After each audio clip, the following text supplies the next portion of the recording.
Traffic ইউনিটের স্টাফরা তেলিয়ামুড়ার পিএসএ আন্ডারের যে হাওয়াইবাড়ি নাকা পয়েন্ট আছে সেখানে গাড়ি চেকিং করছিল।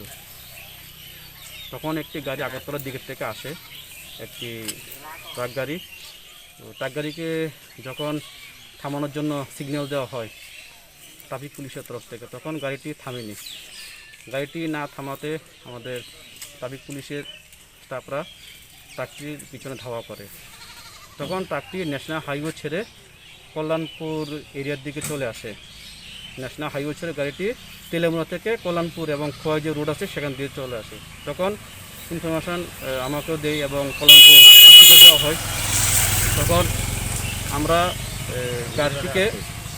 গাড়িটিকে আমরা কল্যাণপুর পিএস আন্ডারে উত্তর কমলনগর এরিয়াতে আমরা ট্রাকটিকে ধরি। ধরার পরে ট্রাকটিকে আমরা সার্চ করি। সার্চ করার পরে ট্রাকটি থেকে 30 প্যাকেট সাসপেক্টেড ড্রাই গাঞ্জা এবং যার ওয়েট হলো 305 কেজি 400 গ্রাম সিজ করা হয়।